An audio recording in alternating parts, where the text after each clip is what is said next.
देखिए आपका एनसीईआरटी का एग्जाम्पल नंबर जो 5 है वो क्या कह रहा है, if the sum of n terms of an A P is n P plus 1/2 into n minus 1 into q. Sum of n terms of an A P, तो ए पी के जो एन टर्म्स का सम होता है उसे हम लोग किस चीज़ से रिप्रेजेंट करते हैं, एस एन से। तो sum of n terms of an A P को वो दिया गया है n P plus 1/2 n into n minus 1 into q. फिर बोला है कि where p and q are the constant term find the common difference. तो एस एन पहले बताओ कि मतलब अगर हमको कॉमन डिफरेंस निकालना है तो वैसे अगर आपको कॉमन डिफरेंस निकालना है तो आप कॉमन डिफरेंस का फार्मूला याद करो। कॉमन डिफरेंस का फार्मूला क्या होता है, अगर एस एन दिया हो तब, ऐसे तो अगर जनरली बात किया जाए तो वो कितना होता है, T2 माइनस T1 होता है। लेकिन अगर एस एन दिया हो तो कॉमन डिफरेंस का फार्मूला क्या होता है, S2 माइनस 2S1। आप ये याद रखिएगा। अब कहोगे कि सर ये कैसे हो गया S2 माइनस 2S1, तो हम आपको समझा सकते हैं कि बाबू बताओ कि कॉमन डिफरेंस तो होता है सेकेंड टर्म में से आप फर्स्ट टर्म घटाते हो तब। लेकिन अगर S2 की बात किया जाए तो S2 होता क्या है, S5 की अगर बात किया जाए तो S5 होता क्या है, पहले ये सोचो। तो S5 या S2 का मतलब होता है समेसन पहले 5 टर्म का, S2 का मतलब होता है समेसन पहले 2 टर्म का। तो अगर S5 का मतलब हुआ तो ये हो गया T1 plus T2 plus T3 plus T4 और प्लस T5। कहने का ये मतलब है कि शुरू से लगाई 5 गो टर्म को जोड़ने के बाद जो रिजल्ट आएगा उसको हम लोग बोलते हैं S5। उसी तरह से अगर हम S4 बोलें तो S4 का मतलब होता है कि शुरू से लेके 4 गो टर्म जो है वो आपको जोड़ के बताना है, यानी कि T1 से लेके T4 तक का सम। तो अगर हम बोलेंगे कि S2 का मतलब क्या होगा, तो S2 का मतलब होगा कि T1 प्लस आप T2 कर लो। और अगर हम S1 पूछें तो क्या होगा, केवल पहला टर्म। S1 का मतलब शुरू का एक और टर्म का जोड़, तो शुरू का एक और टर्म का मतलब क्या होता है, पहला टर्म ही होता है। तो अब ज़रा सोचो कि अगर इसमें से आप इसको घटाओगे तो केवल T1 गायब होगा।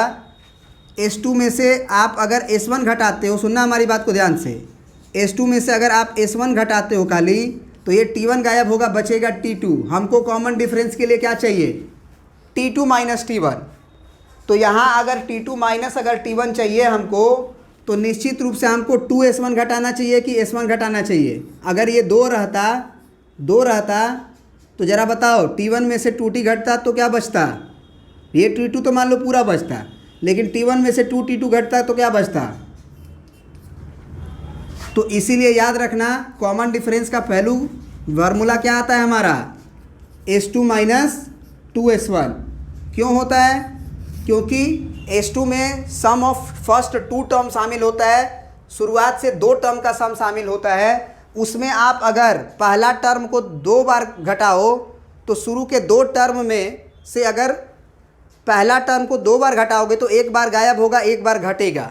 तो इसीलिए T2 माइनस T1 बनेगा, वो कॉमन डिफरेंस हो जाएगा। तो अब जगदी सुनना हमारे बात को ध्यान से, अगर यदि हमको फार्मूला पता चल गया है कि D का वैल्यू S2 माइनस 2S1 होता है, तो सिंपल सी बात है भाई, हमको यहाँ पे S2 पहले निकालना पड़ेगा। तो S2 निकालते हैं, तो n का वैल्यू आपको क्या डालना होगा, 2 डालना होगा। तो ये 2p होगा प्लस हाफ होगा, ये 2 होगा, अब ब्रैकेट में 2 माइनस 1 होगा और इंटू q होगा। तो ये 2 से 2 कट गया, कितना आया रिजल्ट, 2p। ये तो 1 हो जाएगा, तो 2p प्लस q होगा। बोलो। अब S1 की बात आती है, तो S1 के लिए आप n के जगह पे 1 डालोगे। तो n के जगह पे अगर 1 डालोगे तो ये कितना बनेगा, 1 इंटू p बनेगा प्लस हाफ बनेगा, और इंटू 1 के n के जगह पे आप 1 डालोगे तो 1 हो गया, और यहाँ 1 माइनस 1 0 हो गया। तो यानी इसकी तो कहानी ख़त्म हो गई ना। तो S1 का वैल्यू कितना आ गया, डायरेक्टली p आया ना केवल। तो अब ज़रा बताओ कि कॉमन डिफरेंस का वैल्यू क्या आता है, S2 माइनस S1 की S2 माइनस 2S1। तो S2 क्या है तुम्हारा 2p प्लस क्यू है, अब माइनस 2s1 घटा रहे हो तो s1 का वैल्यू p आया है और उसमें 2 से गुना करोगे तो वो 2p हो जाएगा। अब 2p में से 2p गायब हो जाएगा तो क्या बचेगा, q बचेगा। बोलो। तो ये वाला मेथड भी समझ में आ गया आपको, कोई दिक्कत नहीं ना है। चलिए प्रिंट कर लीजिए।